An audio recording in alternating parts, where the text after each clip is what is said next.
I still remember the exact moment my heart cracked open in front of 30 people who were supposed to love me. "Happy 35th, Elias," my sister Clara said, her voice dripping with that fake sweetness she saves for an audience. She handed me an envelope like it was a joke gift, and the whole room leaned in, phones already recording. "Open it." Inside was a single sheet of paper, bold black letters across the top. $42,000 for every gift, every favor, every time we carried you. The laughter hit like a wave. My cousins hooped. My uncle slapped the table. Even my own mother smiled like this was the cutest thing she'd ever seen.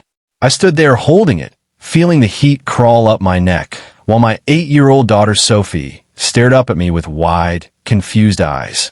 Because Clara hadn't just handed the bill to me. She'd handed it to Sophie and asked her to read it out loud. That was the moment I realized I'd spent 15 years paying for the privilege of being the family punchline. You think you know your people. You think blood makes you safe. I was wrong. Let me take you back to how it really started, before the cake, before the envelope, before I finally snapped. I grew up on the edge of a quiet town, where the fields stretch farther than the grudges. Except in my family, the grudges grew taller than corn in July. I'm a mechanic. Not the shiny dealership kind. The kind who works in a cinderblock garage that smells like oil and burnt coffee, hands permanently stained, back always aching. My wife Lena is a nurse, 12-hour shifts, quiet strength, the woman who notices everything and says little. We have 3 kids, Noah, 10, Sophie 8, Levi 5. They're loud and messy and perfect. And then there's Clara, my little sister, the one who always needed rescuing. It started small. A couple hundred for her rent when she lost her job. 1,000 for books when she decided to go back to school and then quit 3 weeks in. $5,000 for the deposit on a condo she just had to have downtown. Every time, Mom would call with that trembling voice. "Elias, she's your sister. Family helps family." So I helped. I helped when she met Derek, polished shoes, slick smile, the kind of guy who talks about his portfolio at Thanksgiving. I helped when they got engaged and the wedding budget mysteriously tripled. I paid for the venue overage, the string quartet, the champagne wall nobody drank from. Mom cried in my kitchen and said, "We can't let our big day feel cheap." I told myself it was once in a lifetime. Then came the house. Just a down payment, Elias. "We'll pay you back when Derek's bonus hits." The bonus never hit. Then the cars. Then the vacations they deserved after a tough year. Then the credit card debt they racked up by accident. I kept quiet receipts.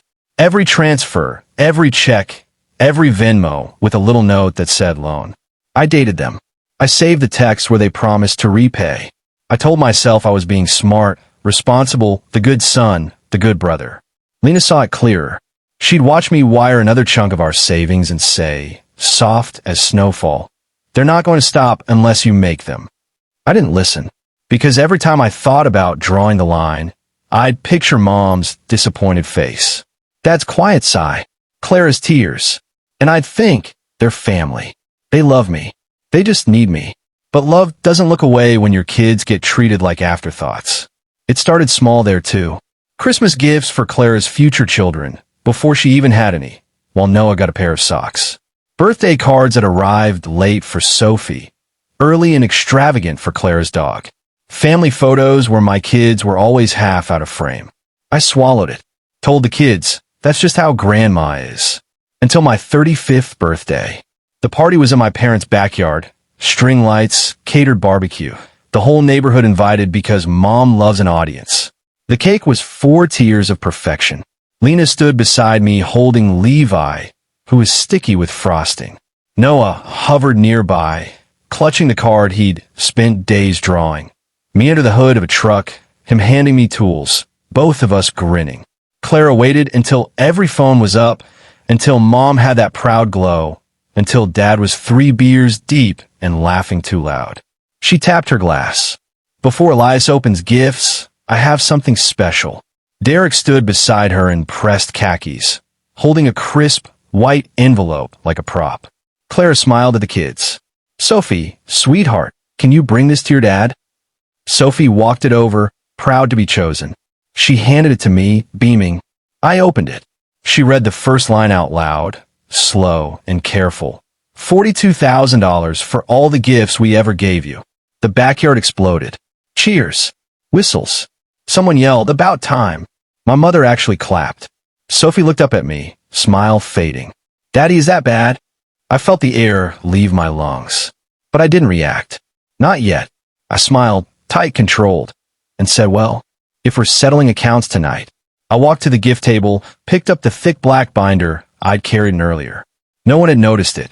Farmers don't do fancy folders. I came back to the center. The laughter faded into curious murmurs. I opened the binder.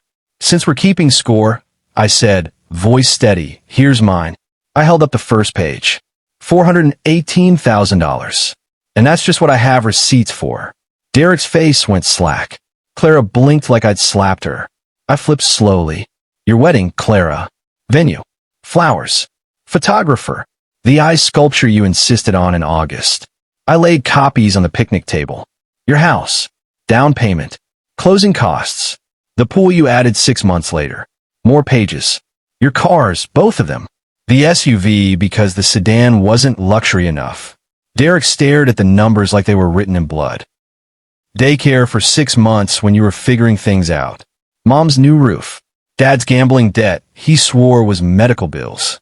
Mom's mouth opened. Nothing came out. I kept my voice level. Not shouting. Just facts. "Clara, try to laugh it off. This is ridiculous. You're exaggerating." Derek cut her off, voice thin. That's impossible." From the corner table, a man I'd never introduced stood up. Gray suit, quiet all night. He cleared his throat. "Actually, it's entirely possible." Every head turned. "I'm Thomas Zurit, attorney. Elias retained me last month." He stepped forward, calm as Sunday morning. Several of these transactions were documented as loans. Promissory notes exist. Some were secured against property. He looked straight at Clara and Derek.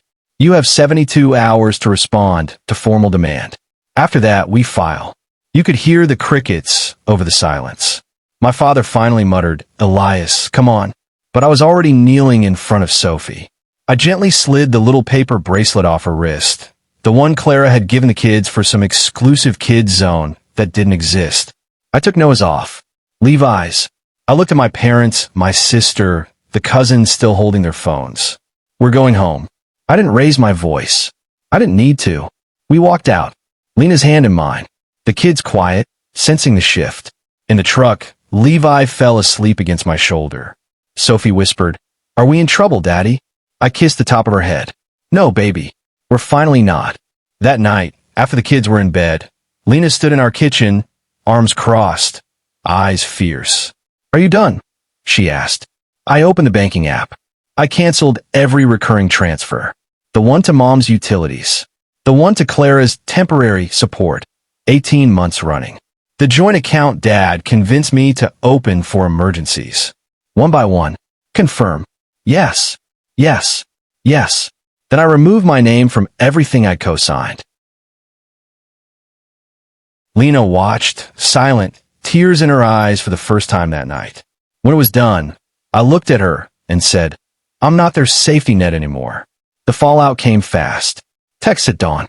Voicemails thick with tears and rage. Dad showed up pounding on the door at 7 a.m., red-faced, demanding I fix this. Lena answered before I could. She didn't move aside. He tried to push past. She didn't budge. I stepped up behind her. "I'm protecting my family," I said. "The one that lives in this house." Dad sneered. "After everything you mean everything I paid for?" I cut in. "Yeah, we're square." I closed the door. Locked it. 3 days later, Derek showed up alone at the garage after closing. No Clara. He looked like he hadn't slept. "I didn't know," he said quietly. "She told me your parents paid for everything. That you were the one always asking for help." I wiped my hands on a rag. "And you believe the version that made you feel good." He flinched. "What do you want, Elias?" I thought of Sophie reading that bill out loud while adults laughed. "I want my name off your life. No more money. No more favors. And if you ever use my kids to hurt me again, you'll deal with more than paper." He nodded. Slowly. A week later, the first repayment hit my account.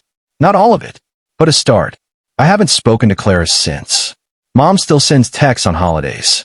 I read them. I don't answer. Some people call me cold. Say I tore the family apart. But here's what I know now. Family isn't who you're born to. It's who shows up when you're broken and doesn't hand you the bill. It's the people who cheer for you, not at you. I turned 35 the night I finally stopped paying to be disrespected, and I've never felt richer. So tell me, if this happened to you, if someone used your own child to humiliate you in front of everyone you love, would you forgive them? Or would you finally close the door? Thanks for watching. Do subscribe for more stories.